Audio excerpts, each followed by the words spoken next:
I will always have a property manager.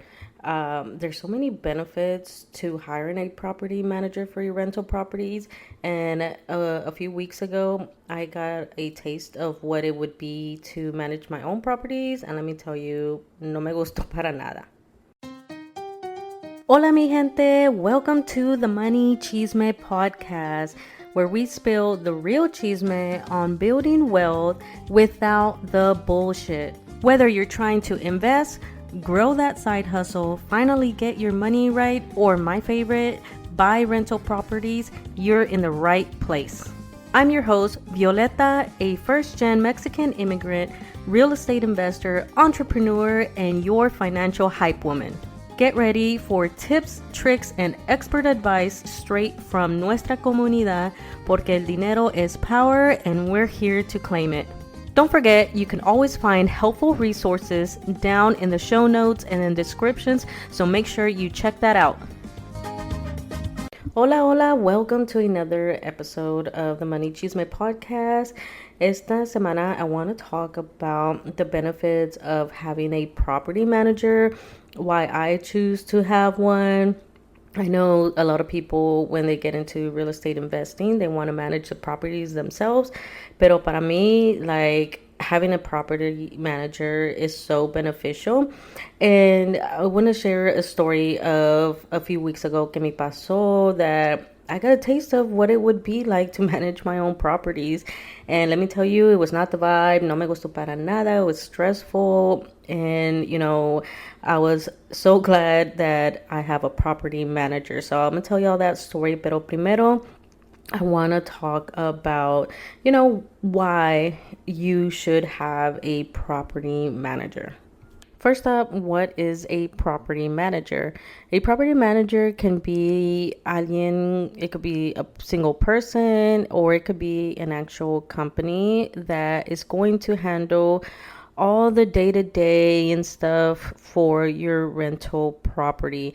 They're going to be the ones that go out there and look for a tenant. They screen the tenant. They handle any tenant concerns, anything to do with the property, like maintenance, repairs, and all that stuff.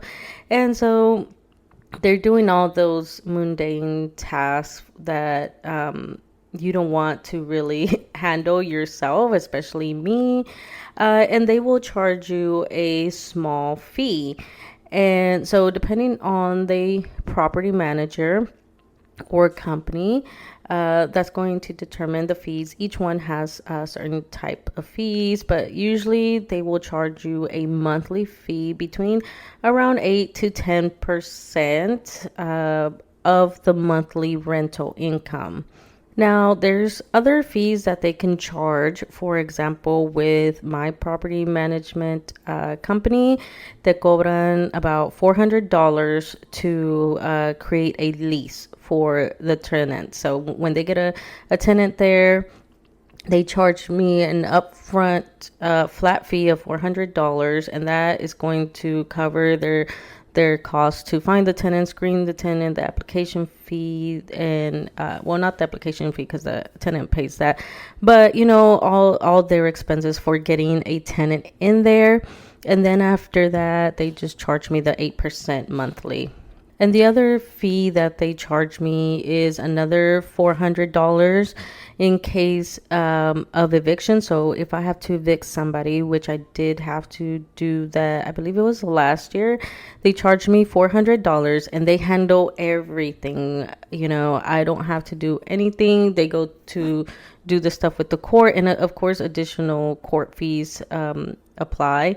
But they handle everything, getting notifying the tenant, getting the tenant out of there, and, doing all the whole court process and everything like that. And so it was pretty smooth eviction process. When I did have to evict somebody, they took care of everything. And so you might hear all these fees and might be tempted to save that money, because that's really one of the reasons that a lot of people want to manage their own rental properties. It's because no quieren pagar they don't want to pay for the 8 to 10% a month of rental income or the $400 up front. But there are a lot of benefits for hiring a property manager that makes it more than worth it of paying that fee. One of the benefits is that you are paying for the experience and all their resources. So, as a new real estate investor, yo no sabía, like, I didn't know what, the legalities of everything, making sure that when I'm screening tenants, I'm doing it the right way, legal way. The fees that I charge them are within the legal limits, raising rent and all that stuff. That is all covered with an experienced property manager.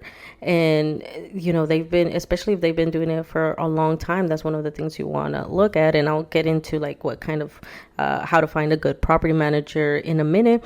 But that is one of the things that you're paying with that fee is the experience of them managing properties, managing tenants. They know the drill. They know the legal stuff for that city and state and all that stuff. They know how to work the system. So like if they need to evict somebody like how I did, I would have had no clue of where to start, what to do, that I had to notify them and wait a certain amount of days and then start the court process or whatever it is, right? They know all that stuff. They know the legal stuff, and then they know the tenant stuff, how to address issues. They know the types of tenants that you have to deal with in the area that I'm investing in, where I have my rental property. They know how to deal with all that. And now even more, that one of my properties that I just bought is Section 8 housing. I don't know anything about Section 8 housing, and there's some legalities with that as well, and how to deal with Section 8 tenants, because sometimes the rent is paid in full by the government, sometimes it's not, blah blah blah. And so all of that stuff is handled by the property manager, and that just takes off so much stress and worry and just like the mental workload of having to do that. Like I am more than happy to pay the 8%. I mean, I get charged 8% a month. And so with having the property manager, like I'm able to like rest easy and know that my property is being managed by someone that's experienced, that knows all the stuff of how to manage a property. Because I don't know, even though I've been doing it for 10 years, I've always had a property manager. And it's just a lot. It's just a lot to learn. I just don't have the time. And that's one of the other benefits of having a property manager is the time of it. Like todavía estoy in the military, so I have to do all that stuff with the military, of the career, of the trainings, of doing that job and inspections and all that stuff. So that's already mental work for me. And then I get home and I have my daughter and my husband.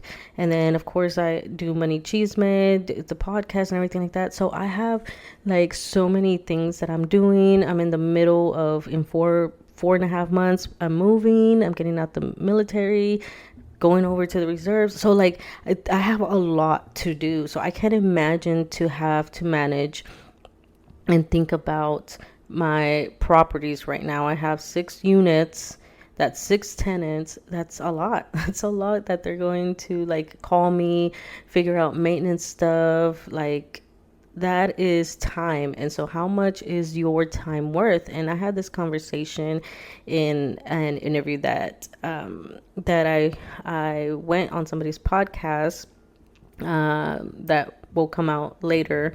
But that was one of the things we talked about, because I know they wanted to they were thinking of managing the property themselves. And I'm like, well, you have a business, and your husband, I think, I'm not sure if he did or not, or, I was like, and you make way more money in 1 hour.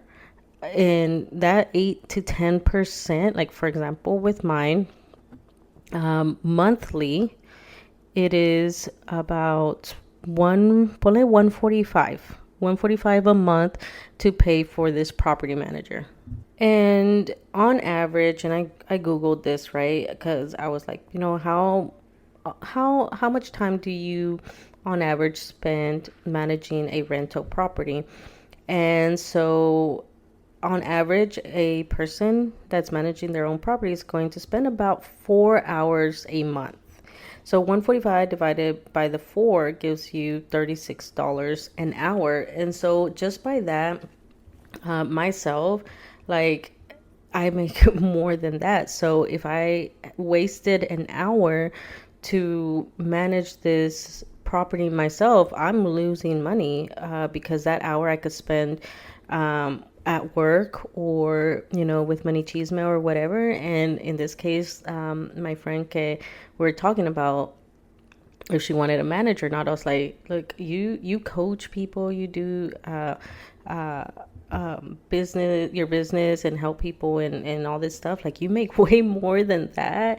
Um, and you're going to lose money if you use that time to manage your property versus then over here in your business that makes you way more money. So like, the point of having an investment property is to make money, not lose money. So the time itself is a factor as well that of that price, of that fee that you pay for a property manager. So don't think of it of like, oh man, I'm losing $145 per month for a property manager, where I could save that money in managing the property myself. Pero la gente, like, don't think about the time factor, because time is money as well. And even if, like, let's say, even if you just work and it's like, okay, whatever, what is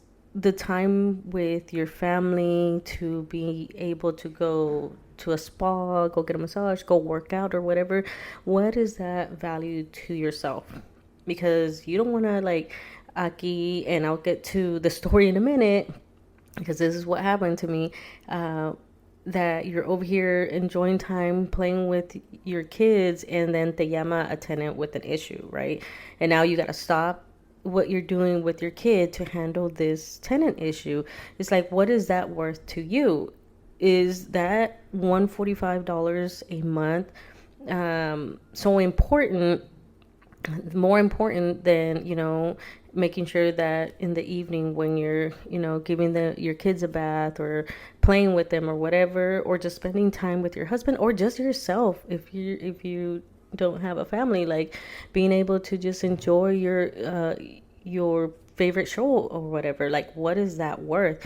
And for me, I am more than happy to pay that 145 for the peace of mind, for my time. Like, I'm always going to pay that. And so a lot of people, when they get started, they want to manage these properties. And I know a few, and matter of fact, I'm in like this group where it's real estate investing, military women. And one of them, like, she's managing themselves, and she's to the point to where she wants to just like sell all her properties because she's overwhelmed. And I'm like, just get a property manager. Like, you're gonna lose cash flow because you don't want to get a property manager. And that's the other thing. You're seeing the 145 as a loss, but you're still getting money. So maybe instead of $400, you're only getting, like three hundred or whatever, depending how much they charge you on the fee. Is like, you're still making money monthly. And on top of that, that fee gets deducted when you go do your taxes. So it helps bring down your tax liability. So that fee is still, putting in work for you, not just helping you save time and making sure that you have somebody that knows all the legalities, the experience, and you get their resources. For example, with mine, when I had my section, when I took over the Section 8 property, um, again, como dije, I didn't know anything about Section 8. So, but they have a section in this management property. They have, two people that's all they do. They know how to deal with the Section 8 housing authority, how to do everything and everything like that. Because when I took this property over, it was a little bit complicated because there was a little hiccup, which I'll get into otra vez. I keep saying I'll get it to in a minute, but I don't want to get lost in the sauce and then forget to tell you about this stuff.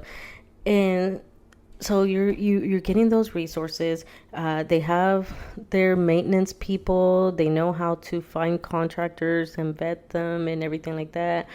They have like the lawyers and stuff like that. So like for my 8%, that 145 a month, mine goes such a long way.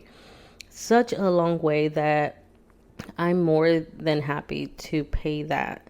And so that brings me into the next thing is like, how do you find a good property manager? Because I know how it is to find a bad property manager. Like with my first rental property, my first house that I turned into a rental, that property manager was not very good. And, I wasn't experienced. Yo no sabía, this property manager was actually an old supervisor of mine. And when I was going to leave Virginia for Texas, I didn't know what I was going to do with the house. I didn't know if to sell it or what. He told me like, hey, just make it a rental. I'm a property manager. That's what I'm getting into. And to be fair, he was just starting out to be a property manager. Like, I think he maybe had been doing it for like maybe 2 years or something like that at that point. But yo no sabía, I didn't know. And then I didn't know anything either. And of course, I also trusted him because he was a supervisor of mine and he was a pretty good supervisor, right? He was a little bit laid back because he was about to retire from the military. So, but, couldn't fault him for that. Like even me right now that I'm getting out, I'm just chilling at work. And, but yeah, he told me, he charged me 10% and he was going to handle the property for me. And the thing with, when you find out that something isn't good is that sometimes something has to happen for you to figure out that that's not a good property manager. Because at the beginning, it was smooth sailing, right? He got somebody in there and it was easy peasy. But there's a few things that in hindsight, I should have looked for and made sure that he was doing. And so with that, whenever you are looking for a property manager, like I said, he had only been doing it for like a year or two. He was starting out, which, okay, whatever. But he was inexperienced, right? So when you're looking for a property manager, check how long they've been in the industry, right? How long they've been in a property as a property manager. How many properties do they manage? Because you want to make sure that they're not over stretching themselves. Like if it's just one person and they're managing like 20 properties with no team, that's going to be difficult to do. Like things are going to fall through the cracks and it's going to not be good for you. So you want to make sure that your property manager is experienced, that they are not don't have way too many properties for themselves, that they have a team, if they have over a certain amount or whatever. Look at reviews, especially from the tenants, because the last thing you want to do is hire a property manager that has a bad reputation and the tenant doesn't treat tenants well, and then you're going to lose tenants and you're going to have a high turnover rate, and you don't want that. You want to try to keep your tenants long term and keep them happy, and make sure that they're taken care of, because that's important to me too. It's like, yeah, I want to make money, with real estate, but I don't want to, take advantage of people and just be like a slumlord, right? I want to have a good balance. So whenever I interviewed this property management, I asked them like, how did they handle tenants? How often did they raise rents? And they go off of they raise rents at certain rates, but they also go off of, like, for example, with me, I told them not to raise rents last year because they were going to raise rents. They send an email out like, hey, we're planning to raise by, I forgot what the percentage was. It was a small percentage. So that's another good thing. They don't raise like by a huge percent. But they were I think they just stay on track with inflation. But they also asked the property owners, like, for feedback, like, do you want to raise rents? Yes or no? And I said no, because at that time I was good, right? And so that's what I want. A good relationship. How often do they relay information for you? What does it include? So with my property management, they do, again, they find the tenant, they screen the tenant, they do the evictions, they handle basically A to Z with the property. Like, I don't have to do anything. I don't even have to do the bookkeeping. Like, that was another thing with the other property manager. He didn't do proper bookkeeping. I never knew, like, like if a maintenance thing happened or whatever. He would tell me, like, eventually for big ticket items, which is kind of the norm, is that for anything, I think mine is like $200 is the threshold. Anything 200 and below, they don't have to ask for my permission, because that's usually like maybe they need to come fix a leak, they need to replace a doorknob or whatever. Anything above that is bigger maintenance things that they want to get approval from me, and then that's when they had to get a contractor or whatever. So make sure that what kind of process is that, what's the threshold, is it $200, $300 of where they have to ask for approval? How do they handle maintenance? How do they find their contractors? How fast are they good at maintenance? With mine, they're pretty quick. Like, as soon as a tenant like submits something, they turnaround is pretty much 24 hours. So unless it's the weekend, of course, unless it's an emergency, right? Which would be heat and water type stuff, or AC. Those are emergencies. So how often they do that? How often do they go check the property? That was one of the things with that property manager, is that he wouldn't go check my property. And so there was a few things that he could have caught that would have prevented the damage to the property. For example, the deck started rotting because there was leaves. If he would have done his inspections yearly or twice a year, it's a good frequency, I would say, depending.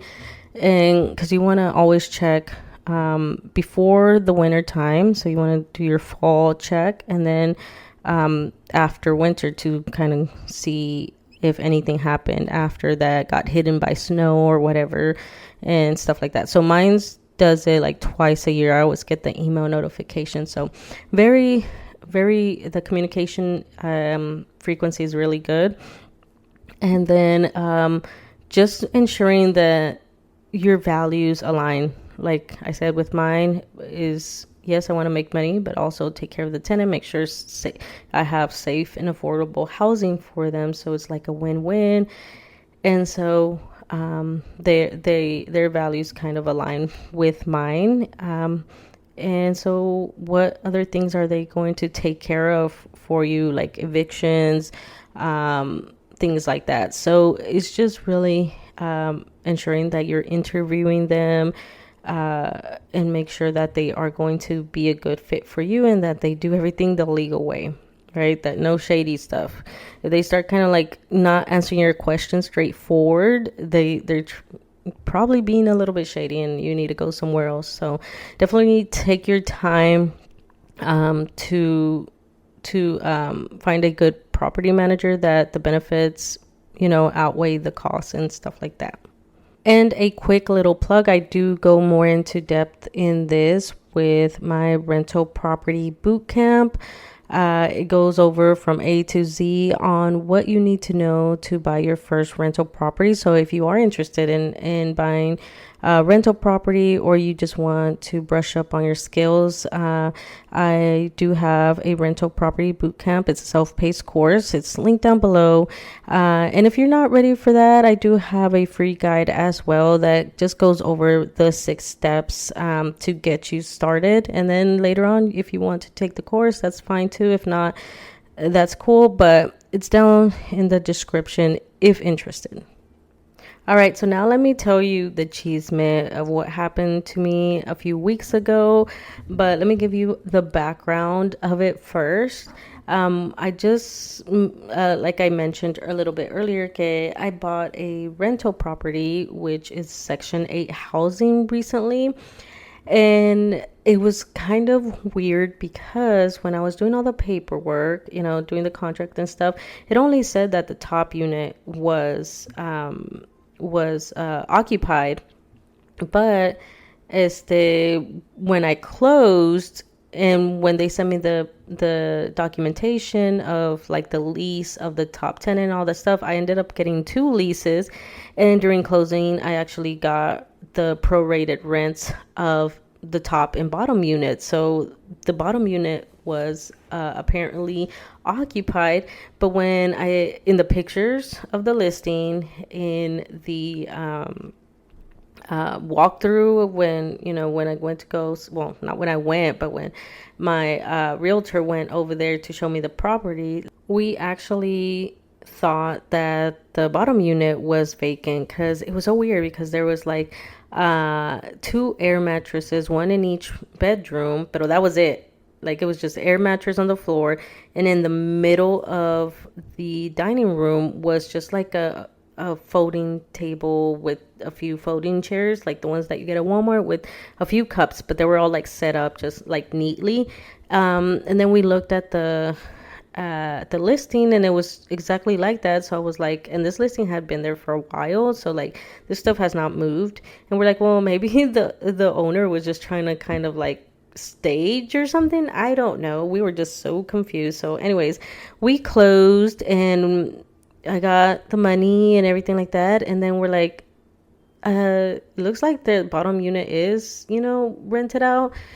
And, yeah, we talked to the previous owner, and he's like, yeah, the bottom, has a tenant in it. And we're thinking that maybe he didn't realize that the tenant moved out or whatever, because there was nothing, not even like a cup of like water. There wasn't like trash, like when someone lives somewhere, like there's trash, there's, maybe things, toothbrushes, whatever. There was nothing besides those things that I said. So I was like so confused. So when I gave the property over to my property manager, I let them know, it's like, hey, I'm not sure if the bottom unit is rented. Like, I have a lease, I have prorated rent that I received, but like I don't know where this tenant is. Like, it doesn't look like they live there. And so they did the inspection, and they said the same thing, like they don't believe the tenant's actually living there. So I don't know.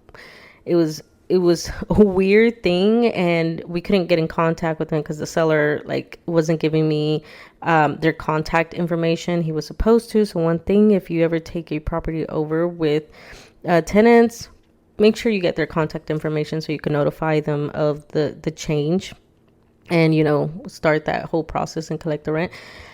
So yeah, they posted a notice for like 2 weeks, I think, saying that, hey, we're going to change the locks because it doesn't seem like someone's in there.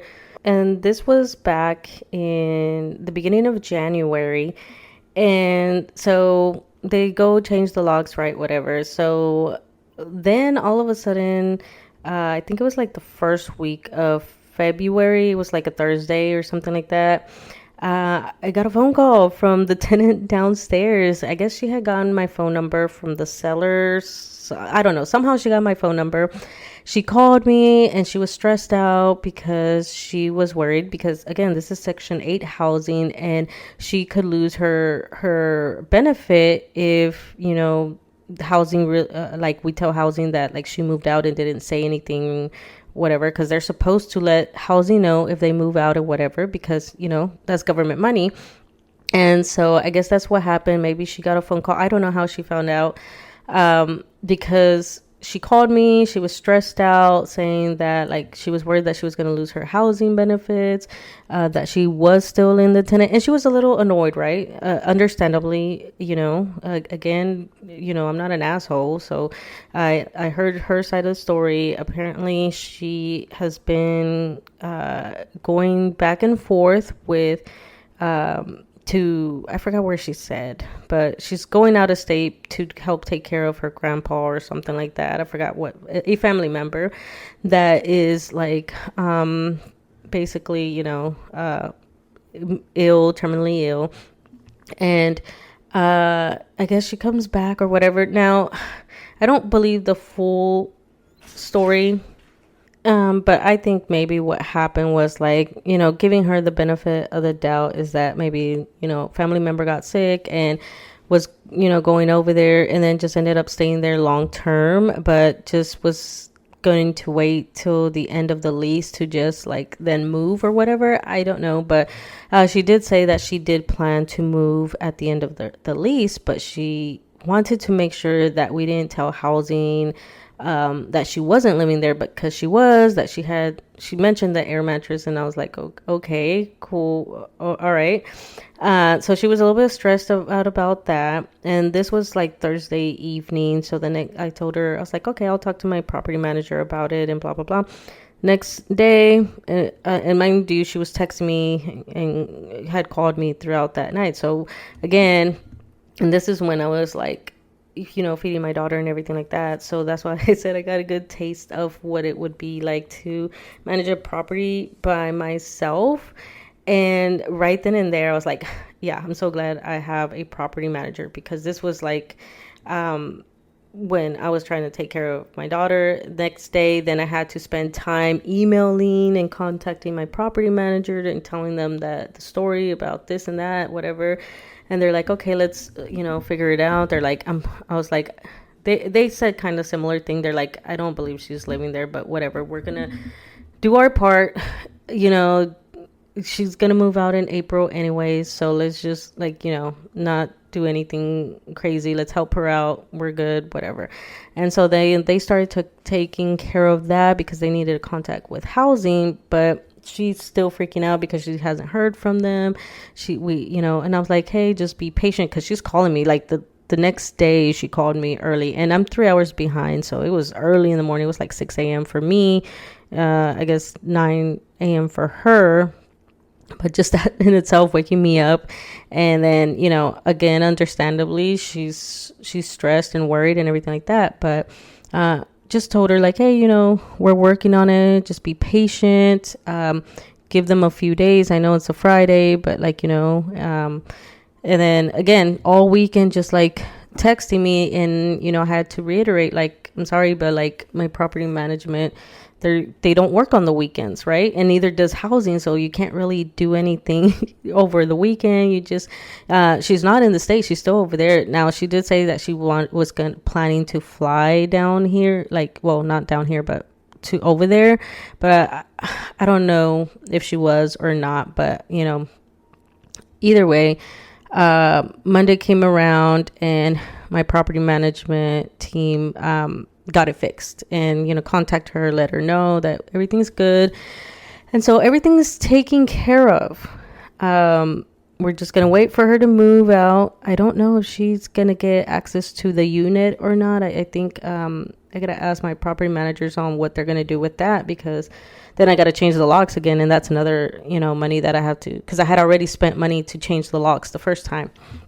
But yeah, it was a stressful weekend because I was getting constant texts and phone calls, understandably, because she's, worried.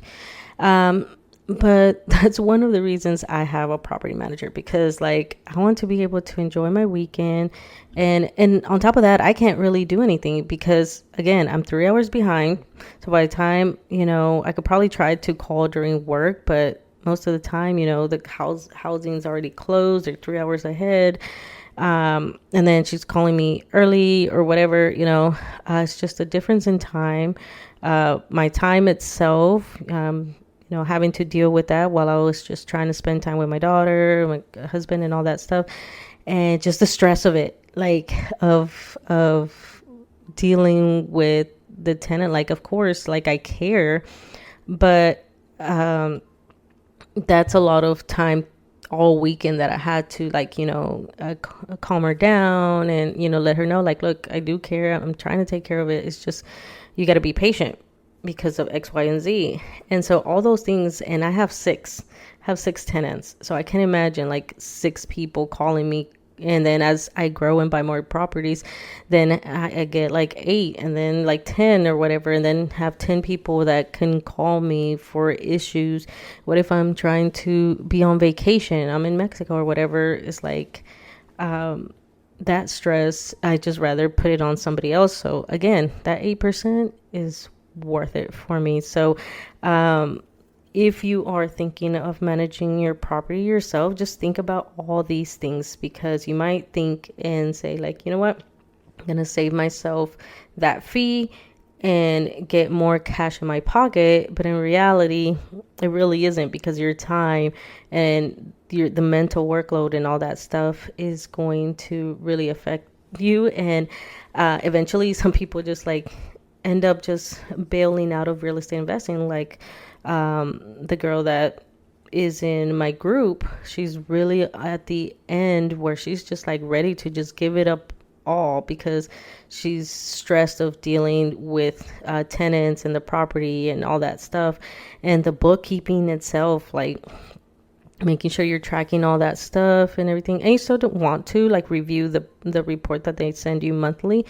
But yeah, you don't want to go to that point where you're tempted to give up the property, because I know firsthand of like, then you'll like kind of regret it later. It's like, man, I could have just got a good property manager or whatever. So trying to convince her to just do that switch. And even if, let's say, you do have the time and you want to do that, always when you're doing your calculations for the property for cash flow, include that in there. Figure out how much, do like 10% just to be like at the top of your rental income per month, and just account for that, so that later on, if you do decide, like, you know what, actually this isn't for me, I don't want to manage the property, I don't want to deal with the tenants, like, you do have the extra funds, you already accounted for it at the beginning, that you could go get a property manager and not have to like sell your property. But yeah, that's the crazy thing of that reinforced the idea that I'm always going to have a property manager. So yeah, hopefully this was helpful. Let me know if you have any questions. Always remember, there's resources down in the description. But yeah, that's it for this episode, and I will see you in the next one. Bye. Thank you so much for listening. Don't forget to like and share this episode so others can also find this podcast. Don't forget to follow me on all my social medias listed in the show notes below, where you can also find resources to help you in your financial journey. If you're interested in becoming a guest on the podcast, you can find that information in the show notes. Other than that, thank you so much for your support, and I will see you in the next episode. Bye.